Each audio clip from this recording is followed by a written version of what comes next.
Hello everyone, मैं रवि रंकावत, आपका friend और इंग्लिश एजुकेटर। कैसे हैं आप सब लोग? आई होप आप सभी बढ़िया होंगे और मेरी क्लासेस को एंजॉय कर रहे होंगे। दोस्तों, हम बात कर रहे थे वर्ब की। 4 पार्ट्स हमने ऑलरेडी डिस्कस कर लिए हैं। फाइनाइट और नॉन फाइनाइट, ट्रांजिटिव, इनट्रांजिटिव, इन सब के बारे में हमने डिस्कस किया था। शुरुआत हमने की थी मेन वर्ब से, और मेन वर्ब के अलावा दूसरा पार्ट होता है हेल्पिंग वर्ब, जिसे ऑक्सिलरी वर्ब भी कहा जाता है। तो आज हम बात करेंगे ऑक्सिलरी वर्ब्स के बारे में। तो ऑक्सिलरी वर्ब होता क्या है? वो वर्ब जो मेन वर्ब की हेल्प करती है और टेंस को बताने में सहायता करती है, टेंस के फॉर्मेशन को बताने में सहायता करती है, उसे ऑक्सिलरी वर्ब या हेल्पिंग वर्ब कहा जाता है। यस, तो चलिए बात करते हैं। ऑक्सिलरी वर्ब, ऑक्सिलरी और हेल्पिंग वर्ब्स आर दोज, वो होती है दैट दोज, यहां लिखो भाई, that help the main verbs in the formation of tenses। Main verb की हेल्प करती है टेंस के फॉर्मेशन को बताने में। क्या बताने में सहायता करती है? टेंस का फॉर्मेट बताने में सहायता करती है कि कौन सा टेंस आया है। ये बात हमें जनरली हेल्पिंग वर्ब से पता चलती है या ऑक्सिलरी वर्ब से पता चलती है। यस, तो अब देखो कौन कौन सी होती है ऑक्सिलरी वर्ब या हेल्पिंग वर्ब। 2 होती है भाई, समझिएगा आराम से। पहली होती है अपनी प्राइमरी ऑक्सिलरी। यस, अब प्राइमरी ऑक्सिलरी के 3 पार्ट होते हैं, 3 बच्चे होते हैं प्राइमरी ऑक्सिलरी के। पहला टू बी, दूसरा टू डू, और तीसरा होता है, थोड़ी जगह छोड़ देते हैं भाई, तीसरे छोरे का नाम क्या रखा? To have. यस, तो ये 3 फॉर्म होते हैं प्राइमरी ऑक्सिलरी के। ओके, तो इनके अंदर आते कौन कौन से? बी जो है ये फुल फॉर्म है। यस, अब इसके अंदर कौन कौन सी ऑक्सिलरी आती है? बोलो, इज, एम, आर, वॉज, वर। ये 5 फॉर्म्स आती है किसके अंदर? बी के अंदर आती है। ओके, डू के अंदर क्या आती है? डू, डज और डिड। डू, डज और डिड आती है। और हैव के अंदर क्या आती है? हैज, हैव और हैड। हैज, हैव और हैड। तो टोटल देखो, गिनो, देखिए कितनी होती है। 1 2 3 4 5 6 7 8 9 10 11। टोटल कितनी होती है? 11 होती है। कितनी होती है भाई? 11 ऑक्सिलरी, प्राइमरी ऑक्सिलरी कह सकते हैं। इन्हीं को हम क्या कह सकते हैं? हेल्पिंग वर्ब्स भी कह सकते हैं। ओके, चलो, जैसे अब कैसे काम आती है देखो, समझना बात को। टू बी की बात करते हैं, तो आई एम टीचिंग इंग्लिश। अब यहां पर समझना बात को, आई के साथ एम आया, ठीक है। टीचिंग क्या है? मेन वर्ब है, और एम क्या है? हेल्पिंग वर्ब है। अब ये जो हेल्पिंग वर्ब एम है, ये किसको बताता है? किसको बताता है? ये बताता है अपने प्रेजेंट कंटिन्यूअस टेंस को। यस, अब केवल टीचिंग से आप नहीं बता सकते कि कौन सा टेंस है, क्योंकि टीचिंग तो पास्ट कंटिन्यूअस में भी आ सकता है और फ्यूचर में भी आ सकता है। ये हेल्प कर रहा है किसकी? इस वर्ब की हेल्प कर रहा है सेंटेंस में, टेंस को बताने में हेल्प कर रहा है, इसीलिए इसे हेल्पिंग वर्ब भी कहते हैं। आपने सुना होगा हेल्पिंग वर्ब है मेन वर्ब। मेन वर्ब का मतलब मुख्य क्रिया होता है, हेल्पिंग वर्ब का मतलब क्या होता है? यहां पर इस चीज का हमेशा आपको कंफ्यूजन रहा। यस, तो हेल्पिंग वर्ब क्या होती है? हेल्प करती है जो वर्ब, वो हेल्पिंग वर्ब। हेल्प करती किसमें? टेंस को बताने में। किसमें हेल्प करती है? टेंस को बताने में। जैसे आई सॉरी चलो, he has solved the problem. Okay, उसने प्रॉब्लम सॉल्व कर दी। तो अब ये सॉल्व तो क्या है, मेन वर्ब है, यस, उसकी थर्ड फॉर्म है ये। अब ये जो हेज है ना, हेज, ये बता रहा है, किसको बता रहा है, प्रेजेंट परफेक्ट टेंस को बता रहा है। बात समझ में आए क्या? यस। तो हम कह सकते हैं कि ये सारी की सारी वर्ब्स जो है किस में काम आती है, टेंस के फॉर्मेशन में काम आती है, टेंस बताने के काम आती है। अब कई बार जैसे एक सेंटेंस लिखूं मैं कि आई एम चीटर, नहीं चीटर नहीं भाई, आई एम ए टीचर। अब यहां पर ये एम क्या है, बताओ बताओ, कमेंट करके बताओ जरा, एम हेल्पिंग वर्ब है क्या? जी नहीं।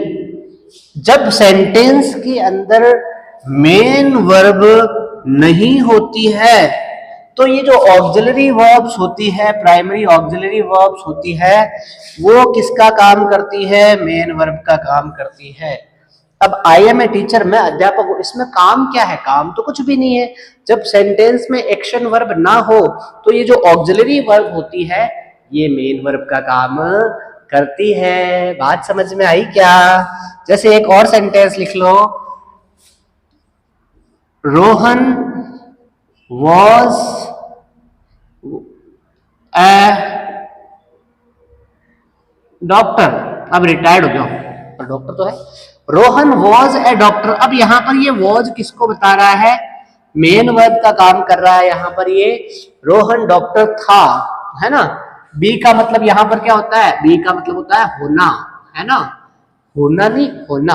होना मारवाड़ी में कहते हैं जो बेकार होता है कि काम को नहीं क्या होनो, है ना। तो यहां पर होना नहीं भाई, होना लिखा है। ओके चलो एक और एग्जांपल करते हैं, ही हैज ए पेन। अब यहां पर क्या है, ये हेल्पिंग वर्ब है या मेन वर्ब है? अगर ये हेल्पिंग वर्ब है, मान लिया आपकी बात ये हेल्पिंग वर्ब है, तो हेल्पिंग वर्ब के बाद में मेन वर्ब आनी जरूरी है क्या? नहीं है। तो ये जो डू हैज है ना, ये क्या है, यहां पर मेन वर्ब का काम कर रहा है। तो हैज हैव हैड का मतलब क्या होता है, हैव हैज का मतलब होता है रखना, कोई चीज को अपने पास रखना। I have marker, I have knowledge, ओ खूब है भाई साहब। हैव का मतलब रखा या रखना, है ना। इस है सिंगुलर के लिए आता है, हैव प्लूरल के लिए आता है, कोई बात नहीं, बड़ी बात नहीं है। अब बात करते हैं हेड। हेड जो है सेकंड फॉर्म भी होती है हैज हैव की, और थर्ड फॉर्म भी होती है। मेन वर्ब के रूप में रखा या रख चुका, है ना, रखा या रख चुका या चूंकि जो भी सेंस आता है डिपेंड करता है सब्जेक्ट क्या है। तो हैज हैव हैड क्या सेंस देते हैं, रखना। आई हैव अ पेन, मेरे पास एक पेन है, या आई हैव अ पेन, मैं एक पेन रखता हूं।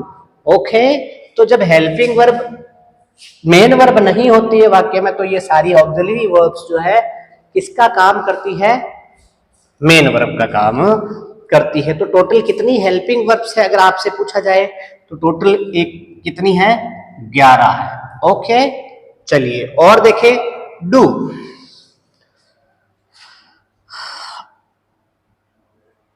I do not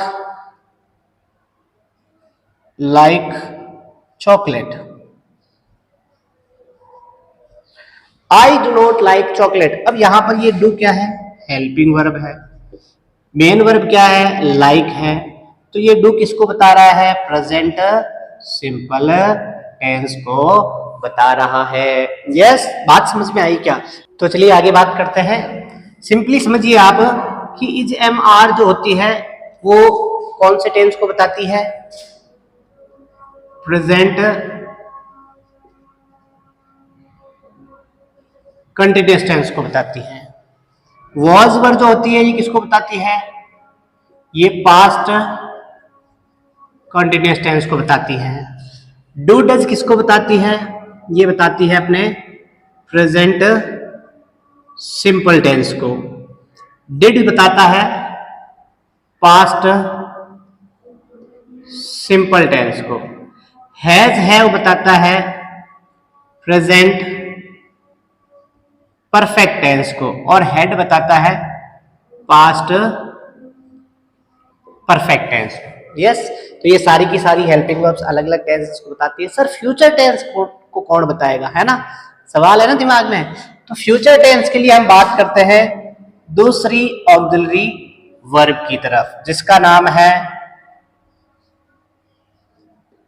marginal auxiliary.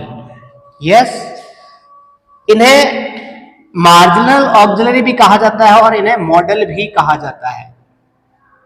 क्या कहा जाता है, मॉडल। अब मॉडल शब्द आपने सुना होगा, ग्रामर का एक अलग से टॉपिक है मॉडल्स। यस, मॉडल किसको बताता है, मॉडल को हम डिटेल से मॉडल में डिस्कस करेंगे। मॉडल सिंपली बताता है मूड को, यानी स्टेट ऑफ माइंड, मानसिक दशा क्या है, आप कोई बात जब कह रहे हैं तब की। यस, तो अब मार्जिनली ऑक्सिलरी या मॉडल्स को भी हम दो भागों में बांटते हैं। एक तो होते हैं प्राइमरी मॉडल्स और दूसरे होते हैं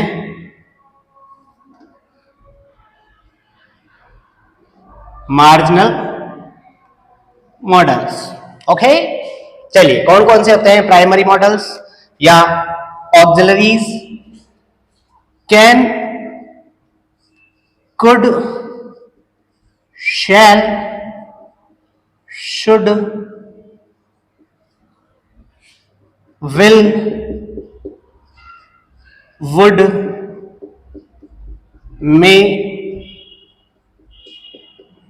माइट,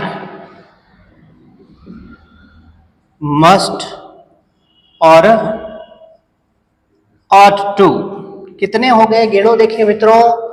तो भाइयों और बहनों, कितने प्राइमरी मॉडल्स होते हैं, 1 2 3 4 5 6 7 8 9 और 10। तो प्राइमरी मॉडल्स कितने होते हैं, 10 होते हैं। अब मार्जिनल मॉडल्स कौन से होते हैं, मार्जिनल मॉडल्स के अंदर क्या क्या आते हैं, need not, dare not, used to. ये तीन जो होते हैं ये अलग होते हैं, ये मार्जिनल कहलाते हैं। अब मार्जिनल क्यों कहलाता है, इस बात को समझना आराम से, ध्यान से सुनना। मार्जिनल शब्द मर्ज से बना है, ऐसे कहते हैं ना, मर्ज हो गई, कोई दो टीम मर्ज हो गई या दो पॉलिटिकल पार्टीज जो है मर्ज हो गई। मर्ज का मतलब मिक्स हो गई, है ना। अब इसमें मिक्स है, क्या है मिक्स। नीड नॉट तो किसका काम कर रहा है, मॉडल का काम कर रहा है। लेकिन केवल नीड की बात करें, आई नीड योर हेल्प, मुझे तुम्हारी सहायता की जरूरत है, तो अब ये नीड किसका काम कर रही है, मेन वर्ब का काम कर रही है, वर्ब का काम कर रही है ना। तो ऐसे ही डेयर भी जो है, आई डेयर नॉट, मुझमें हिम्मत नहीं है, तो ये वर्ब का काम करती है। यूज, केवल यूज आ जाए, yes, I use your pen, तो ये भी किसका काम कर रही है, मेन वर्ब का काम कर रही है। तो यूज्ड टू तो मॉडल है, लेकिन केवल यूज क्या है, मेन वर्ब है। डेयर नॉट तो मॉडल है, लेकिन केवल डेयर क्या है, मेन वर्ब है। और नीड नॉट तो मॉडल है, लेकिन केवल नीड क्या है, वर्ब का काम करती है। अब ये जो मार्जिनल मॉडल्स है ये दो काम करते हैं, हेल्पिंग वर्ब का, और सिंगल आ जाए अगर इंडिविजुअल आ जाए तो मेन वर्ब का, इसीलिए इन्हें क्या कहा जाता है, मार्जिनल मॉडल्स कहा जाता है। लेकिन मेरे मित्रों देखो बात को समझो, ये can, could, shall, should, will, would, may, might, must और ऑट टू, ये केवल और केवल किसका काम करते हैं, प्राइमरी मॉडल्स का काम करते हैं। मतलब ये कभी भी मेन वर्ब नहीं बनते हैं किसी भी स्थिति में। यस, केवल इस विल को छोड़कर। विल बड़ा खिलाड़ी है। अब विल खिलाड़ी कैसे है, इट्स माई विल। अब विल का मतलब यहां पर क्या है, इच्छा। विल का मतलब यहां पर क्या है, इच्छा है। तो विल के अलग अलग अर्थ निकलते हैं। विल जो है मॉडल के रूप में भी काम में आता है, मॉडल के रूप में काम आता है। यस, आई, जैसे ही विल गो टुमारो।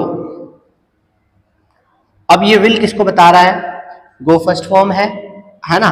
तो ये विल किसको बता रहा है, फ्यूचर टेंस को बता रहा है, फ्यूचर सिंपल को बता रहा है ना। अब विल का मतलब यहाँ पर इच्छा से है, यस, और विल का मतलब है ना वसीयत भी होता है, वसीयत कहते हैं ना, हिंदी देख लेना भाई, वसी या वसी छोटा कर दो कोई बात, वसीयत है ना, देख लेना जो भी हो, हिंदी थोड़ी सी कमजोर है भाई, बॉर्नविटा नहीं पिलाया मैंने हिंदी को। तो वसीयत को भी कहते हैं विल, जैसे फिल्मों में सुना होगा आपने कि उसने अपनी विल लिख दी है ना, विल का मतलब यहाँ पर क्या है, वसीयत। तो विल का मतलब वसीयत भी होता है, विल का मतलब इच्छा भी होता है, और विल जो है टेंस को भी बताता है, तीन अर्थ होते हैं। विल जो है, विल फर्स्ट फॉर्म, विल्ड भी होता है इसका, और विल्ड भी होता है, और फिर विलिंग भी होता है, यस, और विल्स भी होता है, यस। तो केवल विल की अलग अर्थ छोड़ दें, डिफरेंट सेंस में, अलग अर्थ में विल की फॉर्म्स होती है, जैसे मेन वर्ब की फॉर्म होती है। बाकी ये किसका काम करती है, प्राइमरी मॉडल्स का काम करती है। ये केवल और केवल किसका काम करते हैं, सारे के सारे केवल और केवल किसका काम करते हैं, हेल्पिंग वर्ब का ही काम करते हैं, इसलिए इन्हें प्राइमरी मॉडल्स कहा जाता है। ये कभी कभी हेल्पिंग वर्ब और अकेले आता है तो मेन वर्ब का काम कर सकते हैं सेंटेंस में, और ये जो है ये हेल्पिंग वर्ब और मेन वर्ब दोनों का काम कर सकते हैं, डिपेंड करता है सेंटेंस पे। तो दोस्तों ये अपने बात हुई प्राइमरी मॉडल्स की, हेल्पिंग वर्ब्स की, और कंप्लीट ऑक्सिलरी वर्ब की। तो यहाँ पर अपना वर्ब का पार्ट कंप्लीट होता है। अगर कोई चीज समझ में ना आई हो तो कमेंट करके मुझसे पूछिए, मैं निश्चित रूप से आपके सभी कमेंट्स का जवाब दूंगा। हाँ, इसकी हम बात करेंगे डिटेल से, किसमें, जब हम मॉडल का टॉपिक शुरू करेंगे। ओके, तो कमेंट करके मुझे बताइए कि अगला टॉपिक जो है मैं अगला टॉपिक किस विषय पर बनाऊं, आप बताइए मुझे। और कोई बात समझ में नहीं आई तो कमेंट करके पूछ सकते हैं आप। और अगर मेरा वीडियो अच्छा लगा है तो लाइक, शेयर और सब्सक्राइब कीजिए। Thank you so much, have a nice day everyone.